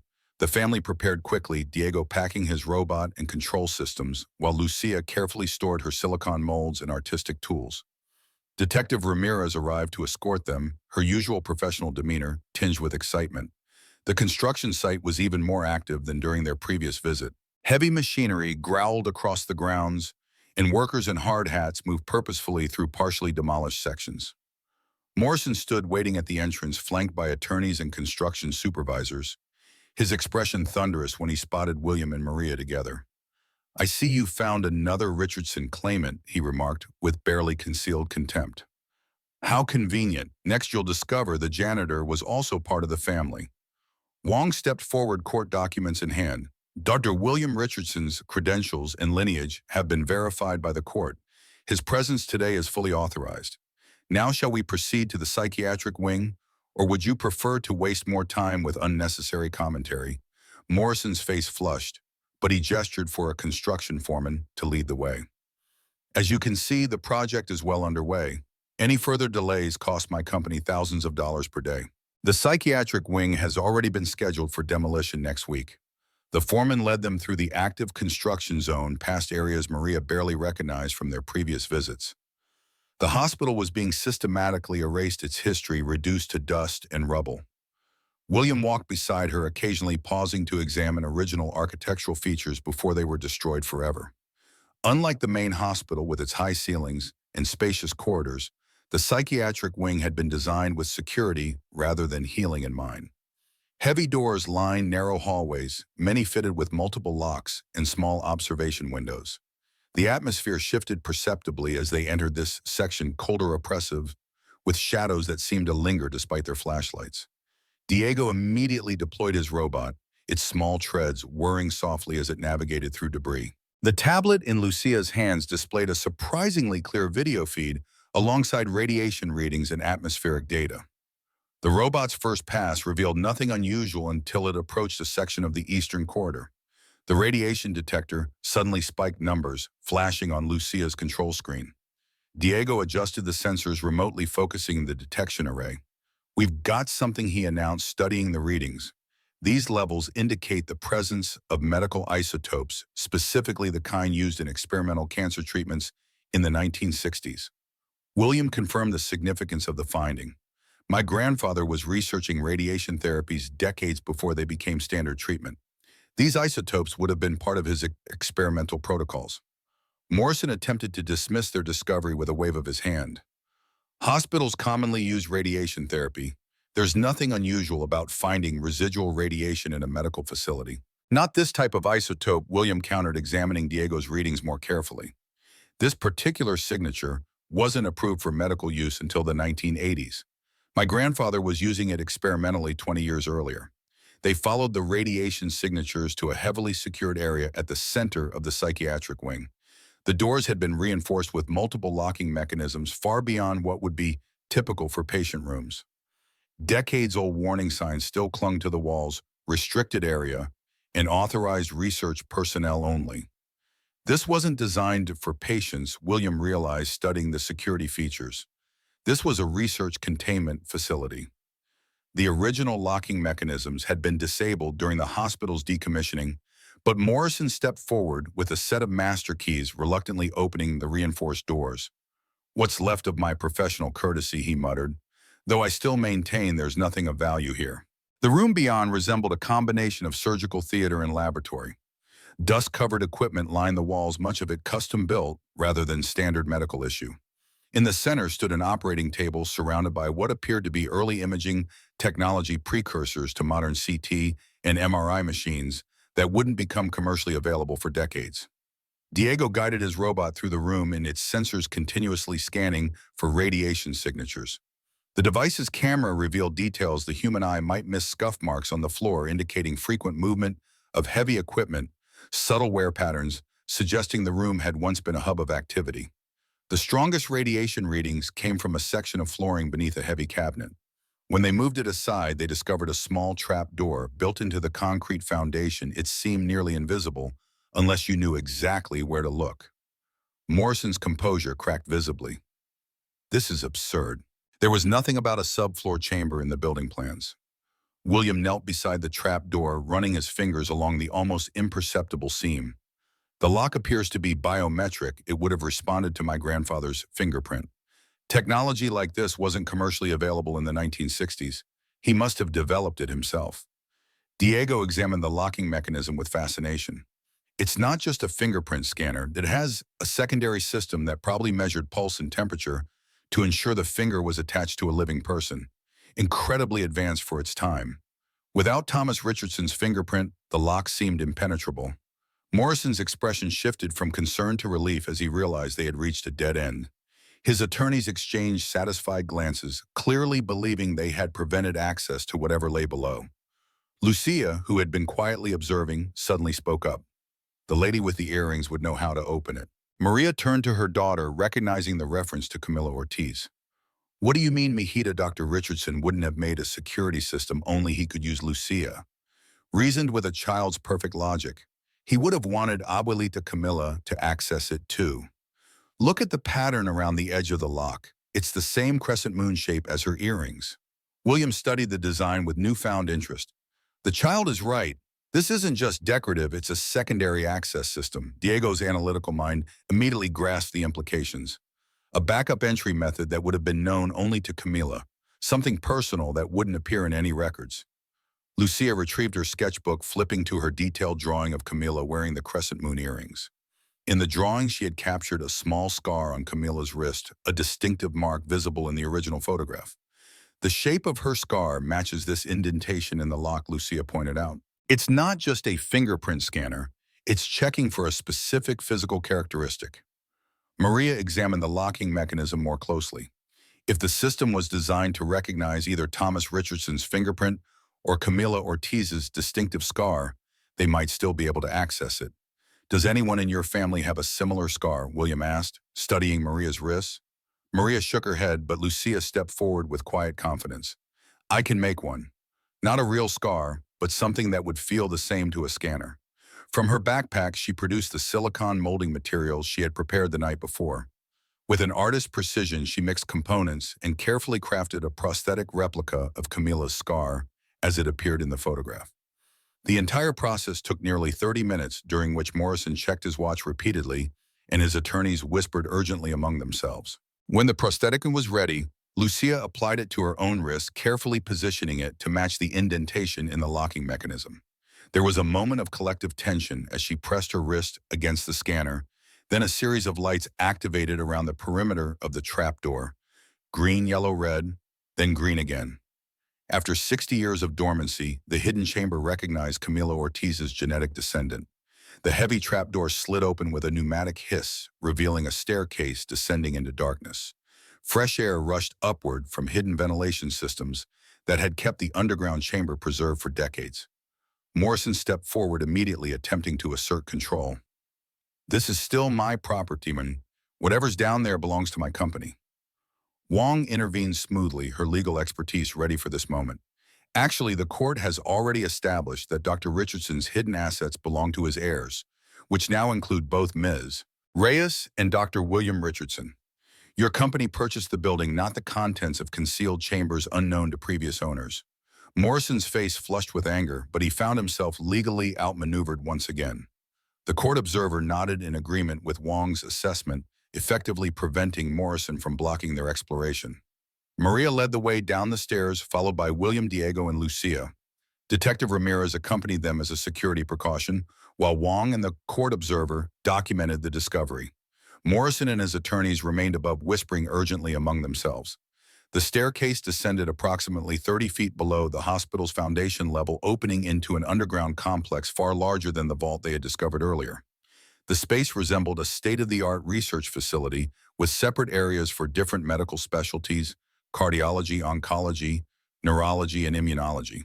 The preservation was remarkable. Airtight seals and climate control systems powered by some unknown energy source had protected the contents from decay. Thousands of research files filled custom-designed storage cabinets.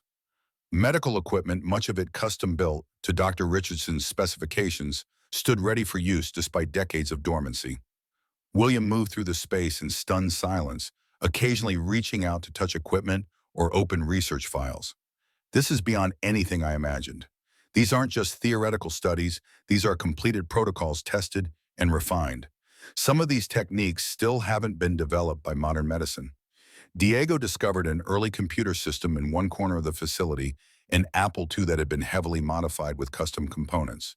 When he managed to power it up, the screen displayed three-dimensional modeling software that wouldn't become commercially available until decades later. "Look at this, Mom," he called excitedly. "This is essentially an early version of surgical simulation software. It allows doctors to practice procedures virtually before performing them on patients. We barely have this capability now." And he built it in the early 1980s at latest. Lucia found herself drawn to a collection of anatomical illustrations created by Dr. Richardson himself. The drawings combined scientific precision with artistic beauty, documenting surgical techniques with extraordinary detail. Her small fingers traced the lines reverently, one artist recognizing another across generations. "He was an artist too," she whispered. "Look how he used light and shadow to show depth in these tissue layers." "I've been trying to learn this technique." In a sealed vault at the center of the complex, they discovered Dr. Richardson's private journals, dozens of volumes documenting not just his medical research, but the circumstances that forced him into hiding. Maria opened the earliest journal, dated 1945, when Thomas Richardson had returned from war service to establish Oak Ridge Hospital. Each entry detailed his growing frustration with the medical establishment's resistance to innovation, his determination to push boundaries despite opposition. The later journals took on a darker tone. January 15, 1963. Maria read aloud from one entry. "The senator's wife died during surgery, not because of my technique, but because she was poisoned before the procedure began. Someone wanted her dead and planned to blame me for malpractice. I now realize I've been set up by powerful people who want to silence my research into government medical experiments." The journals detailed Dr. Richardson's discovery of illegal human experimentation being conducted by government agencies in the 1960s. His wealthy patients hadn't just been seeking advanced medical care, they'd been trying to escape a covert program that was testing dangerous procedures on unwilling subjects. March 1st, 1963 continued another entry. "They've ordered me to participate in their experiments or face charges regarding Camilla's immigration status. She's not illegal, but they can make her disappear anyway. I have to run, but I've documented everything. Someday when it's safe, someone will find this record and expose what they've done." William sank into a chair, overwhelmed by the implications. "My grandfather wasn't a criminal or a deserter. He was a whistleblower, trying to expose government atrocities while protecting his family. My father spent his entire life believing his father had abandoned him for selfish reasons." As they continued exploring the underground facility, a commotion erupted from above. Heavy footsteps and shouting voices suggested Morrison had brought reinforcements to the site. Detective Ramirez hurried up the stairs to investigate, returning moments later with alarming news. "Morrison has accelerated the demolition schedule. There's a wrecking crew setting up charges to bring down this entire wing today, not next week as he claimed." Wong immediately called the judge who had issued their inspection order, but the demolition crew claimed they had proper permits and were proceeding on schedule. "We need to document everything immediately," William urged, his face pale with urgency, "and remove as much of the research as possible before they destroy it all." They worked frantically, photographing documents and collecting the most significant research files. Diego downloaded the contents of the modified Apple II onto external drives while Lucia carefully packed the irreplaceable anatomical illustrations. The building above them shuddered as the first demolition charges were set. Dust filtered down from the ceiling of the underground facility, suggesting structural compromises were already beginning. Morrison appeared at the top of the stairs, flanked by construction foremen in hard hats. "The area has been deemed structurally unsound," he announced with poorly concealed satisfaction. "All personnel must evacuate immediately for safety reasons.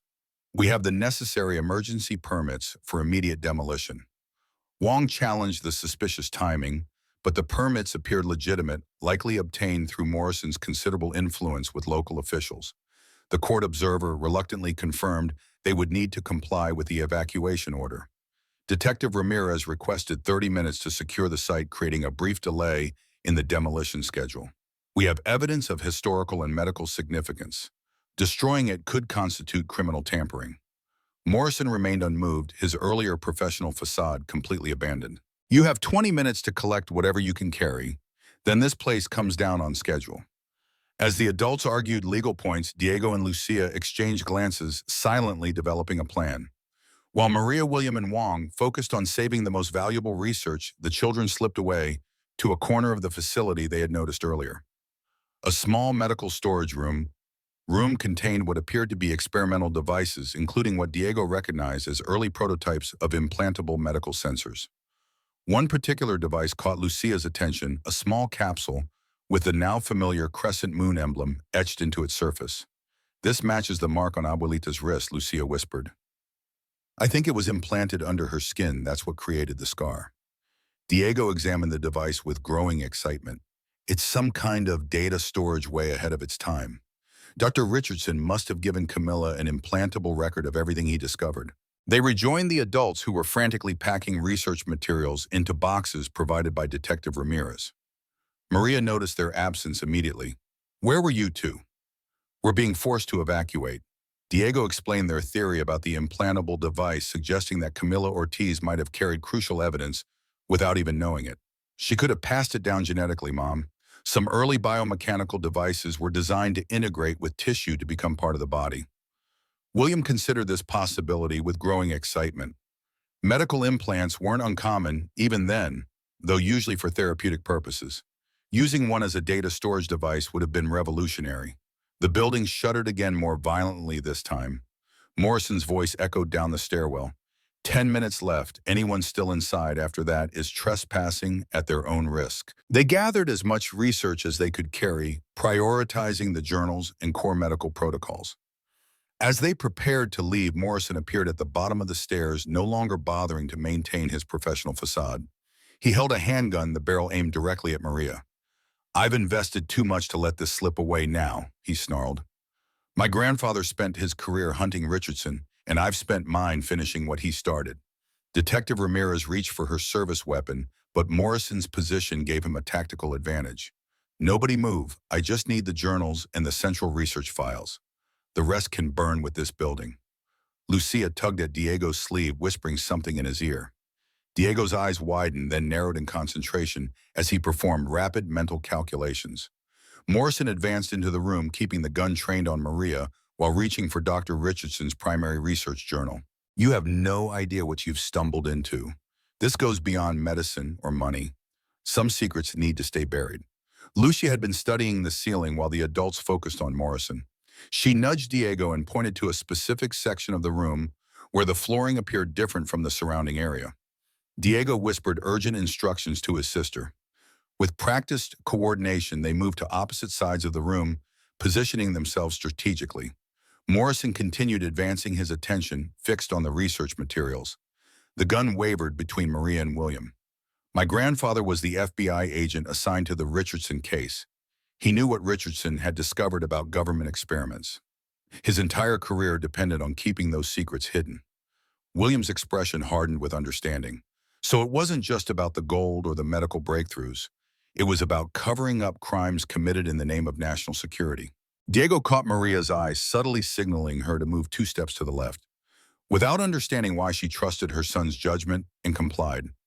Now Diego shouted suddenly. Lucia pushed hard against a heavy equipment cabinet, while Diego pulled a lever disguised as part of the ventilation system. The section of flooring beneath Morrison gave way a previously hidden drainage tank from the hospital's original construction. Morrison plunged waist-deep into stagnant water, his weapon clattering away across the concrete floor. Detective Ramirez moved swiftly, securing Morrison, while Diego explained his discovery. I noticed the floor plates didn't match the original blueprints. This section was designed to be collapsed if necessary, probably an emergency containment system for radiation experiments. They left Morrison in Detective Ramirez's custody and evacuated the facility with minutes to spare. From the safety of the parking lot, they watched as controlled demolition charges brought down the psychiatric wing of Oak Ridge Hospital, burying the underground research facility beneath tons of concrete and steel. Wong turned to Maria, her usual professional composure shaken by the morning's events. We've documented enough to prove what was there, but so much knowledge has been lost forever. William shook his head, a determined expression replacing his earlier shock. Not lost, just buried. And we still have the most important parts, the journals, the core research protocols, and the evidence of government misconduct. Diego and Lucia had been whispering together, and now the boys stepped forward, holding the small crescent moon device they'd recovered from the storage room. And we have this. If my theory is correct, Dr. Richardson created a backup system, a way to preserve his most crucial discoveries, even if the physical facility was destroyed. Over the next week, Morrison's arrest opened new avenues of investigation. Search warrants executed at his office revealed connections to former government officials who had been involved in the covert medical experiments of the 1960s. Documents indicated a decades-long conspiracy to suppress Dr. Richardson's discoveries and eliminate evidence of illegal human testing. The Richardson heirs consulted with medical specialists about the possibility of retrieving data from the implantable device they believed Camila had carried. Hospital records confirmed that Camila Ortiz had undergone a minor surgical procedure in February 1963, shortly before Dr. Richardson's disappearance. Maria's mother remembered her grandmother's distinctive wrist scar, which Camila had always attributed to a childhood accident. After explaining their discovery, Maria convinced her mother to undergo medical imaging to determine if the device might have been passed down genetically, a revolutionary concept Dr. Richardson might have pioneered. 3 days of advanced MRI scans revealed a startling discovery, a small object embedded in a fatty deposit near Maria's mother's lymph system, its composition unlike any known medical implant. The device appeared to have integrated with surrounding tissue, creating a symbiotic relationship that allowed it to be passed genetically, a biological inheritance from Camila to her daughter, and potentially to Maria herself. Minimally invasive surgery successfully retrieved the device, a sophisticated capsule containing what appeared to be a crystalline storage medium, unlike anything in modern technology. Diego, who had been researching data storage systems since their discovery, theorized that the crystal structure itself encoded information at the molecular level. Data recovery specialists from the most advanced technology companies struggled with the device until Diego suggested an approach based on quantum computing principles he had been studying online. The crystalline structure responded to specific light frequencies, revealing layers of data that had remained perfectly preserved for decades. The device contained audio recordings of government officials discussing the covert program, along with a video message from Dr. Richardson himself, the only known recording of the brilliant surgeon. The message had been encoded to activate only when accessed by someone sharing Camilla's genetic markers, explaining why it had remained dormant for so long. The video showed an exhausted but determined Thomas Richardson speaking directly to the camera. "My dearest Camilla, if you are watching this, then our plan succeeded. The device I placed in your wrist contains everything needed to expose what they've been doing. I couldn't risk taking it with me, and I couldn't leave it where they might find it. You were the only one I could trust." He continued explaining the nature of his discoveries and the government conspiracy to silence him. "I've also included all my medical research techniques that could save countless lives if used ethically. This is my true legacy, not the gold or investments. Those were just means to an end, funding for research they wouldn't allow through official channels." The recording concluded with a personal message that brought tears to Maria's eyes. "Tell Isabella I love her, and I'm sorry I couldn't be there to watch her grow up. Someday when it's safe, perhaps her children or grandchildren will understand why I had to leave. Everything I did was to protect you both." The evidence recovered from the implant created a media sensation. Congressional hearings were scheduled to investigate the historical allegations of unauthorized human experimentation. Former officials and their descendants found themselves facing serious questions about decades of cover-ups. William arranged for the medical research to be authenticated by specialists from Johns Hopkins in the Mayo Clinic. Their assessment confirmed what he had suspected. Dr. Richardson's techniques represented significant advancements in multiple fields, many of which had only recently been rediscovered by modern medicine. 4 months after their discovery of the second vault, Maria's phone rang early on a Sunday morning. The caller was an elderly woman who identified herself as Gabriela Mendoza, explaining that she had seen Maria's story on the news and needed to speak with her urgently. They met at a small diner near the construction site where Oak Ridge Hospital had once stood. Gabriela was in her early 80s with the same quiet dignity that Maria remembered from Camilla's photograph.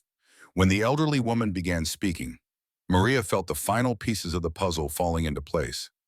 My husband Javier was Dr. Richardson's driver. Gabriela explained, her weathered hands curled around a coffee cup. But they weren't just employer and employee. Javier had been a doctor in Mexico before coming to America, where his medical degree wasn't recognized. Dr. Richardson recognized his talent immediately and made him an unofficial assistant.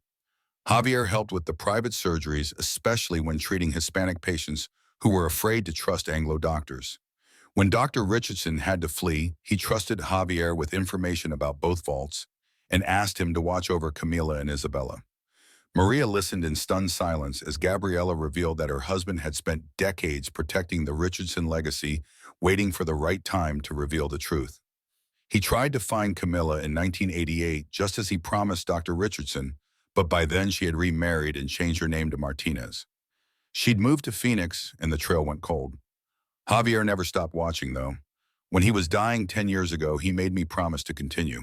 When I heard about a woman named Reyes with Ortiz ancestry working at the old hospital, I knew you must be the one, Dr. Richardson's descendants. Gabriela reached into her purse and removed a weathered envelope addressed simply to the descendants of Camila Ortiz in Dr. Richardson's now familiar handwriting. The letter confirmed everything they had discovered about the government conspiracy and included one final revelation: coordinates for a location in Mexico where Thomas Richardson had lived out his final years under an assumed identity. According to Javier, who visited him twice a year, Dr. Richardson continued his medical research in a small coastal clinic, treating poor villagers who would never reveal his true identity. He died peacefully in 1980, never knowing if his legacy or the truth about the government experiments would ever come to light.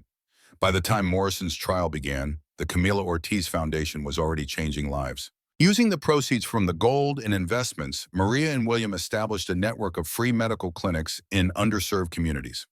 The first opened in the same neighborhood where Camila had once lived after being forced to raise Isabella alone. Diego designed the clinic's data management systems, incorporating advanced security protocols inspired by Dr. Richardson's methods. Lucia created murals for each facility, blending art and science in vibrant images that told the story of healing across generations. The Richardson medical techniques now implemented through the foundation revolutionized treatment protocols for cardiac patients, cancer sufferers, and those with neurological disorders. Procedures that had been hidden for 60 years now saved lives daily in clinics across the country. William arranged a private visit to the small coastal town in Mexico where his grandfather had spent his final years. In the local cemetery, they found a modest grave marked only with the initials TR and the years 1915 to 1980. Maria placed flowers while Diego and Lucia created rubbings of the weathered headstone. For the first time, William was able to make peace with the grandfather he had never known. Not a deserter or a criminal, but a principled physician who had sacrificed everything to protect both his families and expose a terrible truth. Locals who remembered the American doctor described a quiet man who never turned away anyone needing care, regardless of their ability to pay. They showed the family the small clinic where he had worked, now abandoned, but still containing some of his personal effects. Medical textbooks annotated in his distinctive handwriting, simple tools he had used to heal in his final years. Morrison's trial revealed connections to powerful political families with historical ties to the covert medical programs. The scandal reached into the highest levels of government, forcing acknowledgement of historical wrongdoing and compensation for victims' families. Morrison himself received a 20-year sentence for attempted murder, conspiracy, destruction of evidence, and obstruction of justice.